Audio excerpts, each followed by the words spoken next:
Que a paz de Jesus esteja em nossos corações.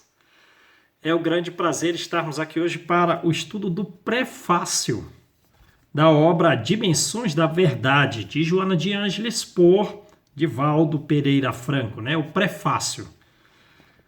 Então vejam aqui que coisa magnífica aqui, ó.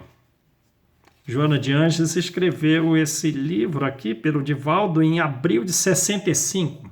Pelo menos o prefácio é de 10 de abril de 65, ano do centenário da publicação do livro O Céu e o Inferno, de Allan Kardec, né? Em Salvador, escreveu em Salvador. Então veja aqui que coisa magnífica, ela começa assim, né? Se dirigindo a nós, os leitores. Amigo, Joana de Ângeles, por nós, né? Amigo, o grau de doçura que ela deve ter na voz, a emoção de voz, o timbre de voz dela, não nos é possível repetir, porque a entonação vocal, fruto das virtudes que ela deve possuir e que nos é ausente, não nos permite pronunciar as palavras, principalmente as palavras de amor, como ela pronuncia, né? É por isso que Paulo vai dizer que quando encontrou Jesus a caminho de Damasco, a voz era de uma doçura inconcebível. Não dá nem para imaginar a tonalidade de vozes, não dá para conceber o tom de voz de Jesus. Se da Joana já não é possível, né? Que nós repitamos, imagina o de Jesus. Então ela se dirige a nós como amigo. Então ela diz: narra antiga tradição que nos dias heróicos da pregação evangélica, no cristianismo nascente, então nos dias heróicos, a tradição narra, né? A tradição diz, é o período do cristianismo nascente, pernoitando numa lapa, pernoitando numa pedra que formava uma laje, que formava um abrigo, uma grande pedra que formava um abrigo. Pernoitando numa lapa, Barnabé e Paulo comentavam vibrantes, comentavam emocionados sobre o tesouro que conduziam. Eles conduziam o tesouro. E o príncipe a quem se deram.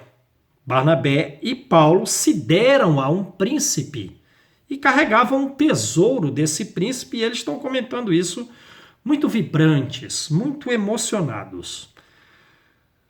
Ouvidos atenciosamente ouvidos por salteadores, que por perto se acoitavam, do verbo acoitar, quer dizer, salteadores que ouviam atenciosamente a Paulo e a Barnabé, se acoitavam, se refugiavam, se escondiam, dominados, os salteadores, pela cobiça. De imediato avançaram armados e exigiram as moedas, e exigiram também o roteiro que conduzia ao tesouro, arrebatando das mãos dos trabalhadores da Boa Nova os apontamentos evangélicos de que se utilizavam para as pregações. Então, levaram os apontamentos evangélicos, que era o tesouro, né? Que eles comentavam vibrantes. Barnabé e Paulo referiam-se à Boa Nova, ao ensino do Cristo, cujos gráficos conduziam em peles de carneiro e cuja mensagem entesouravam no coração como roteiro diário para a vida. Então vejam, né? Esse era o tesouro que eles buscavam guardar no coração, entesourar no coração, como roteiro do dia a dia para a vida. Os bandoleiros pensavam em joias, pensavam os bandoleiros em moedas, pensavam em tapetes, pensavam em especiarias que ambicionavam em troca da própria vida, se necessário. Quer dizer, eu posso dar a minha vida, se for o caso. mas eu vou trocá-la, posso até trocar a minha vida por moedas, por joias, por tapetes, especiarias. Vejam que coisa. E a Joana diz aqui, então, dimensões da verdade. Então vejam que coisa aqui, dimensões da verdade. Para Paulo e Barnabé, tesouro era boa nova para guardar no coração, como roteiro diário para a vida. Para os bandoleiros, tesouro eram joias, tapetes, moedas, especiarias, que podiam trocar a própria vida por esses tesouros. Então, dimensões da verdade. Continua o Joana aqui. Tesouro para Paulo e Barnabé, a palavra da vida, com letra maiúscula. Palavra e vida, a palavra da vida. Tesouro que para os malfeitores se transformava em fardo de aflições. E os malfeitores, com outra dimensão da verdade, estão saqueando pessoas e, naturalmente, esse desejo de levar uma vida vinculada a joias, moedas, tapetes, usurpando dos outros, vai levar a um processo aflitivo significativo. Dimensões da verdade. De fato, né? No livro Paulo e Estevão, esse episódio é da primeira viagem em que Paulo e Barnabé saem de Antioquia, passam pela ilha de Chipre, na última cidade da ilha de Chipre, em Neapafos, é o local em que eles fundam a terceira igreja do mundo, né? Tinha uma igreja em Jerusalém, outra em Antioquia, e eles fundaram a terceira em Neapafos. E lá foi que Saulo encontrou aquele romano que havia sido curado no navio por Estevão. E pelo sucesso da viagem, Saulo mudou o seu nome de Saulo para Paulo, mudando só uma soletra, porque ele também não queria esquecer o seu passado de erro, para que ele pudesse sempre recordar a necessidade do esforço para recuperar os erros praticados em vida anterior. Porém, em homenagem a Estevão, ele trocou o seu nome, mudando a letra S para ficar o nome romano para Paulo. Porque em homenagem a Estevão, nesse momento, ele já não poderia ter homenageado Estevão antes? Não, porque ele percebeu o seguinte, ele percebeu que Jesus trabalhou desde antes de Estevão ser cristão, enviando Estevão para uma galera romana, e nesse navio, na viagem que ele fez para Cefalônia e depois ia vir para a cidade de Jope, entrou nessa ilha de Cefalônia um romano, Sérgio Paulo, que ele ia se destinar depois de Jope para a ilha de Chipre. Ele ia ser o procônsul, representante do imperador romano na ilha de Chipre. Ele, ó como Jesus trabalha, Saulo pensou.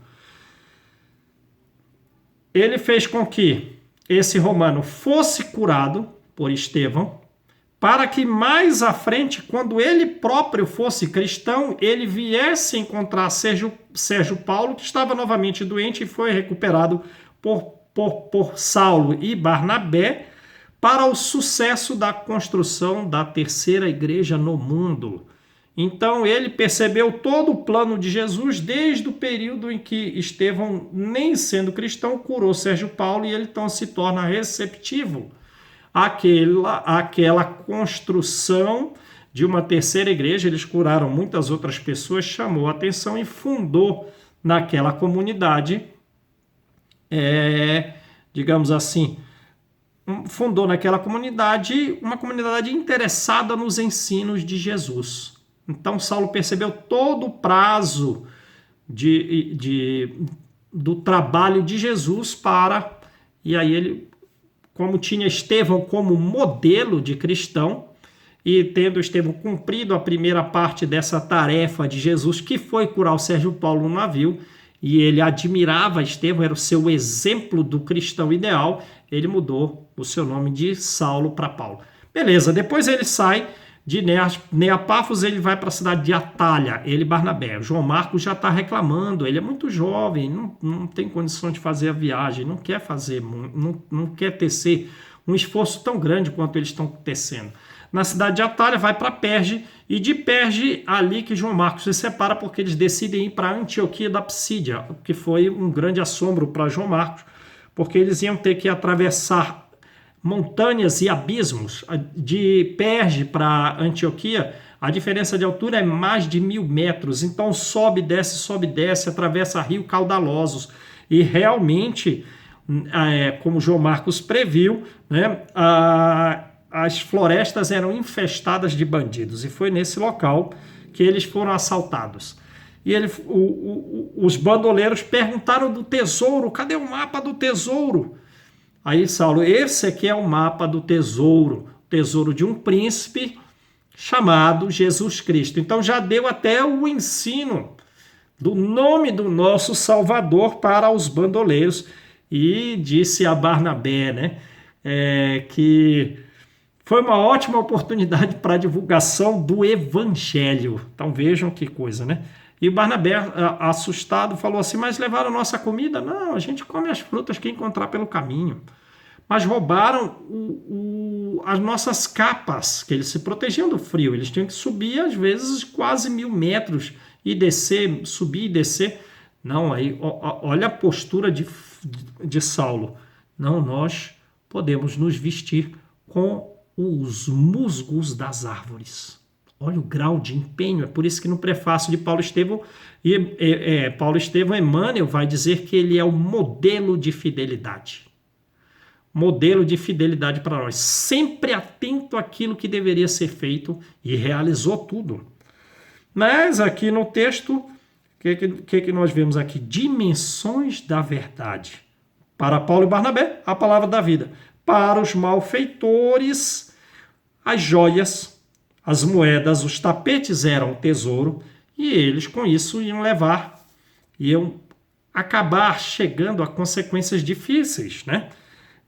Fardos de aflições. Ora, se nós pegarmos o livro Nos Domínios da Mediunidade, numa vida anterior, um jovem que estava frequentando a casa espírita, numa vida anterior, ele havia sido com um senhor e outro grupo de pessoas bandoleiros. Eles roubavam pessoas que passavam por determinada região.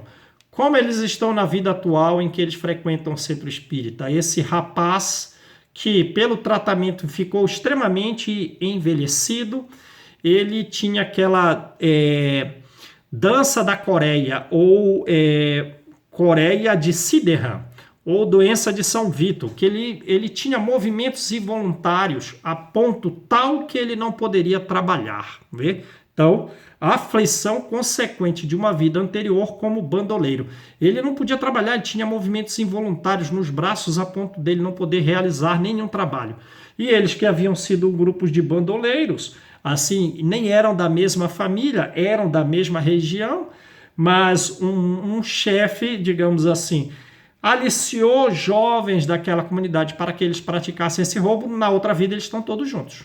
E esse pai, que na vida anterior aliciava os jovens próximos para que fossem um grupo de bandoleiros, ele agora é o pai de pai de alguns deles, né? E esse pai, ele é cadeirante.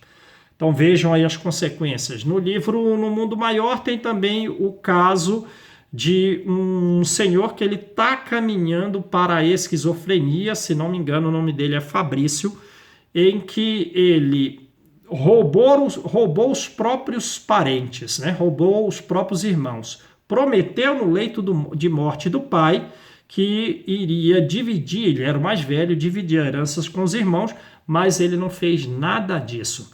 Então, o que acontece? Ele está caminhando para a esquizofrenia. São aflições, consequência de uma dimensão da verdade ainda muito materializada, sem respeito aos outros, pelo desejo de usurpá-los, né?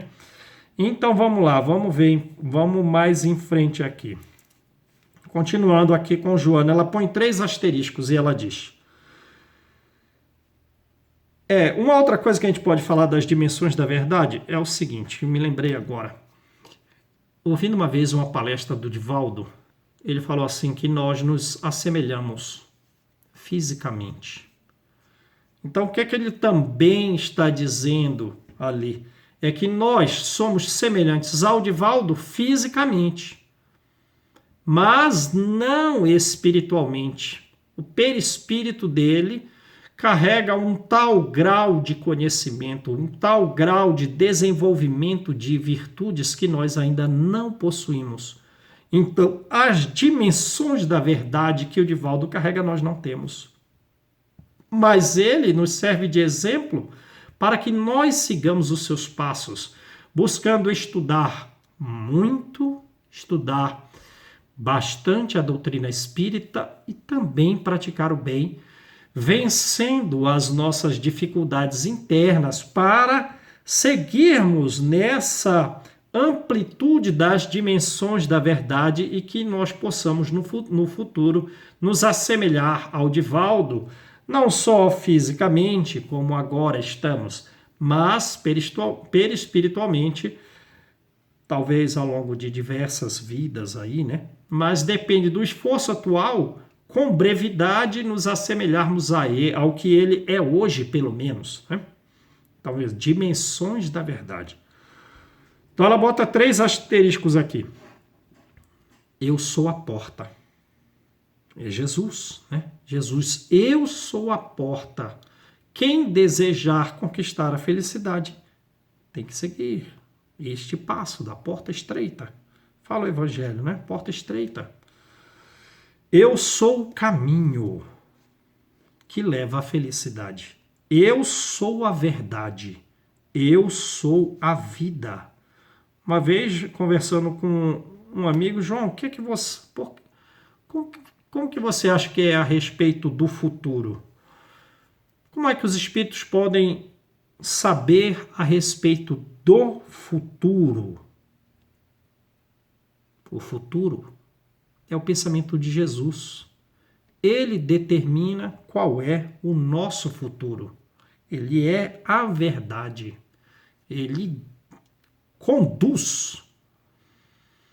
E o nosso futuro é determinado por ele, né? E a vida, sim. Porque a vida não é assim, eu tenho um corpo, eu estou vivo, eu não possuo, eu estou morto. Não.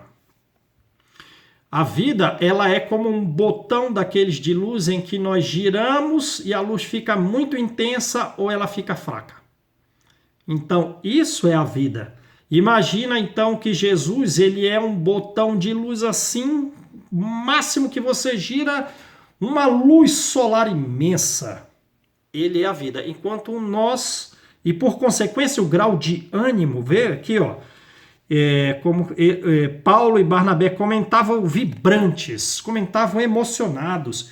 Eles estão com um bom grau de vida, a ponto de ser sempre emocionado, sempre vibrante, emotivo, tem a ver com o grau de ânimo e de energia da alma, a ponto de que nós podemos ter um corpo e sermos mortos. Tem até aquela passagem, deixar os mortos enterrar seus mortos. Quer dizer, os desanimados, os sem ânimos, os sem vibração, sem emoção, nas palavras do texto aqui. Não é vibrante, não é emotivo.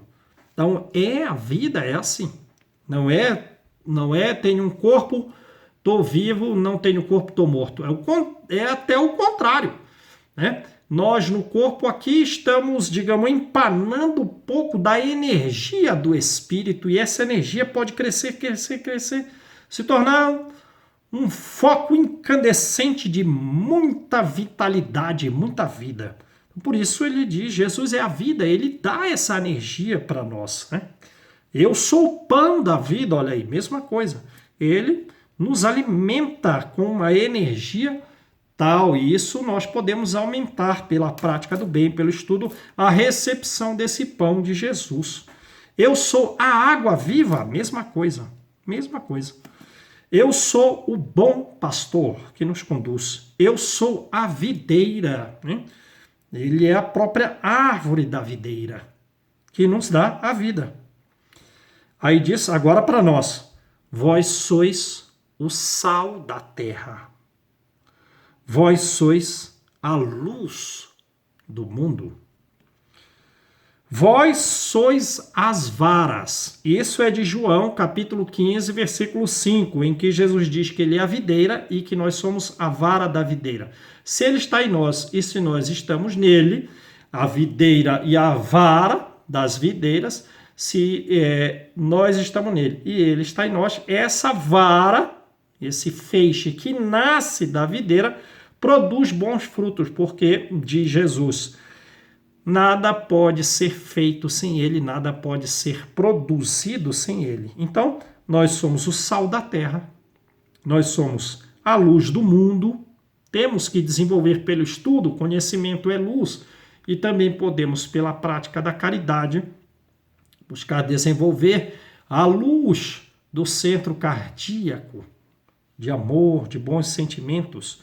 Vós sois o sal da terra, vós sois a luz do mundo, sois a vara, unido a Jesus. Vós sois as ovelhas. Acautelai-vos, orai e vigiai. Vinde a mim, disse o mestre. Então, vamos continuar aqui. A balada de há 2000 anos continua soando no ar, espraiando-se. Então o ensino de Jesus, né? O que lembra aquela árvore do cristianismo, do evangelho segundo o espiritismo, lançando os braços, e agora o espiritismo é um tronco, tem que dar frutos, né? Então essa balada continua soando no ar, que é os ensinos de Jesus, e se espraiando. Vamos fazer parte. Nós estamos no ramo do espiritismo. Temos que fazer com que esse ramo dê bons frutos. Continua no livro. Há muita dor afivelada a rostos coloridos. Muita dor afivelada no rosto colorido. O rosto colorido escondendo muita dor e muita amargura sorrindo num festival de enfermidades disfarçadas. Não é verdade? Nos lembra aquela mensagem de Lacordaire no Evangelho segundo o Espiritismo, falando justamente dos pobres de espírito, dos humildes. Tenho a impressão de que nessa reunião tem uma jovem, porque ele na plateia ele fala assim, né? E você, pobre donzela, por que então ele vem fazendo um discurso a respeito justamente do orgulhoso e do humilde. E tu, pobre donzela, por que esses tristes pensamentos? Por que choras? Também desejavas, né, participar dessas festas, desses prazeres do mundo, também desejavas ser rica. Lembra dessa passagem? Ele diz: ó, cala-te, criança, se soubesse quantas dores, quantas lágrimas inomináveis, que não dá nem para falar, se escondem por baixo desses vestidos. Quanto choro, quantos soluços abafados pelo som dessas orquestras. Se soubesse disso, né? Desejarias o teu humilde retiro e a tua pobreza. Lembram disso? Não é a mesma coisa que ela fala aqui? Mesma coisa. Há muita dor afivelada a rostos coloridos e muita amargura sorrindo num festival de enfermidades disfarçadas. Continua no livro. Tropeçam e se amparam mutuamente nas ruas da aflição, o vício e a virtude buscando dominar. Verdade, né? Nós estamos num mundo de provas e expiações, em que aqui existe o bem e o mal. Misturam-se o bem e o mal. Aqui é um mundo de provas e expiações, um mundo intermediário, né? Misturam-se o bem e o mal. Então a Terra é ainda um mundo de provas e expiações. Qual é a finalidade do mundo de provas e expiações? Quer dizer, os diversos mundos, mundo primitivo, mundo de provas e expiações, mundos de regeneração, mundos felizes e mundos celestes ou divinos, cada um deles tem uma finalidade. Qual é a finalidade do mundo de provas e expiações? O mundo de provas e expiações, a finalidade dele é servir de degredo, é servir de exílio para espíritos degredados. E esses são os que estão, digamos, espiando na Terra, pertencem às raças dos povos mais inteligentes. Então, essa é a finalidade da Terra, um mundo de provas e expiações, servir de degredo para espíritos que vêm de outros planetas. Para isso que existe o mundo de provas e expiações. Esse é o comum do mundo de provas e expiações. Agora, também nós sabemos que nós estamos nos regenerando, caminhando para o mundo de regeneração. Qual é a finalidade do mundo de regeneração?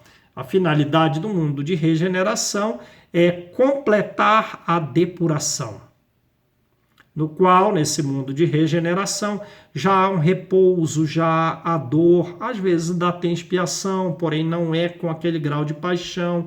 Todos acreditam e buscam seguir a Deus, todos estudam, querem praticar o bem, não tem ódios, não tem rivalidades entre os povos. Então vejam aí. Então a gente está transitando do mundo de provas e expiações, mas ainda há, vamos aqui com as palavras do texto, muito vício e muita virtude, buscando dominar, né?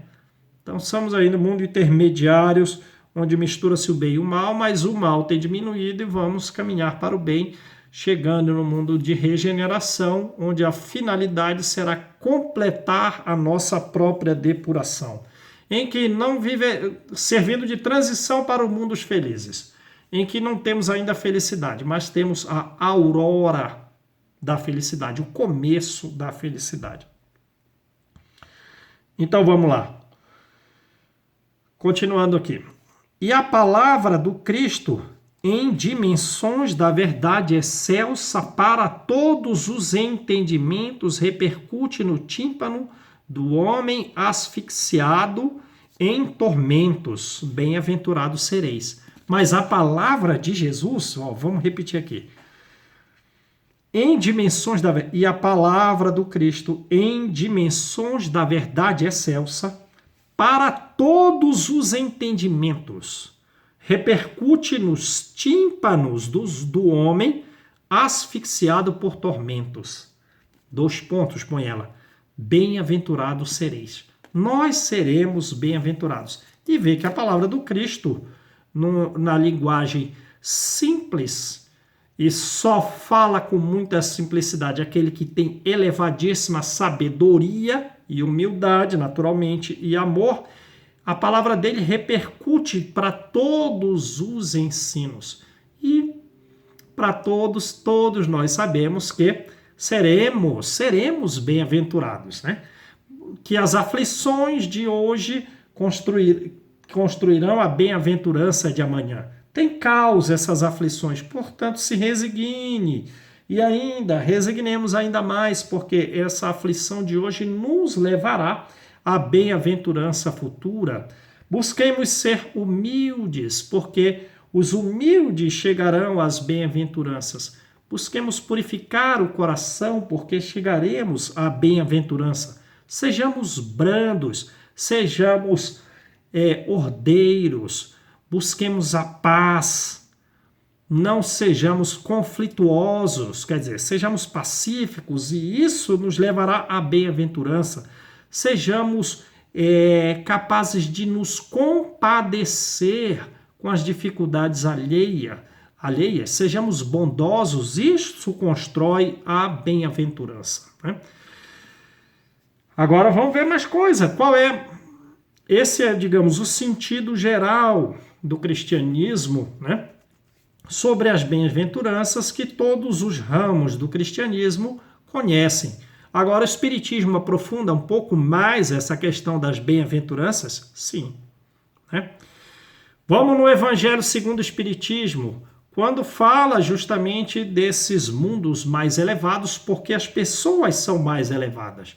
Não é só o próprio mundo que eleva, mas o homem, a sua forma de refletir e sentir também se eleva. E assim nós podemos, mesmo no mundo de provas e expiações, já estarmos regenerados. Ou podemos duvidar que alguém esteja no mundo de provas e expiações sendo feliz, servindo de exemplo para que os regenerados caminhem e os regenerados servindo de exemplo para quem tem o mundo mental de provas e expiações? Sim, é possível. O Divaldo ele já tem a mente e os sentimentos num grau superior à regeneração? É provável, né? Então, mas vamos nos exemplos do Evangelho segundo o Espiritismo. Para as bem-aventuranças que nos esperam, reino exclusivo do bem, no qual só tem espírito depurado. O corpo já não é material. Então veja a bem-aventurança que nos espera no corpo que teremos. Ele não será um corpo material, portanto, não pode adoecer. Não vai adoecer e não envelhece. As percepções são mais depuradas. Mesmo no livro Nosso Lar, André Luiz vai falar que ele percebe o sol de uma tonalidade de algumas outras colorações que não vi aqui. Então a percepção se depura. A locomoção, e eu que tive que fazer uma cirurgia no pé aqui, né?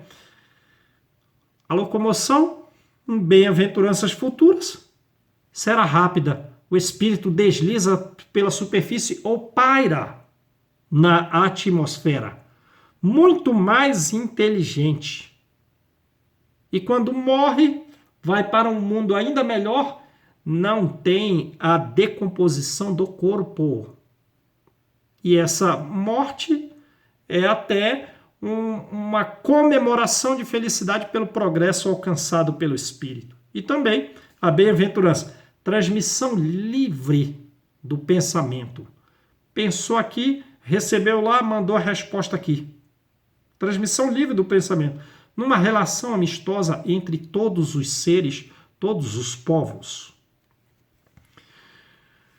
Mais um detalhe a respeito da bem-aventuranças que os espíritas interpretam nas suas dimensões da verdade. Livro Obreiros da Vida Eterna. André Luiz, ele está num local separado, num templo de oração, no qual se materializam às vezes espíritos muito altos. E eles estão lá emanando pensamento, construindo uma paisagem agradável para a vinda dos espíritos com a energia mental. E nessa energia mental, numa caixa de vidro que cabe umas 3 pessoas, se manifesta Asclépio, que é um dos dirigentes da Terra juntamente com Jesus. Um abnegado mentor da humanidade. Atingiu, no grau de comparação terrena, uma soberana evolução. Todos, quando se reúnem, choram. Ele tem um tom de voz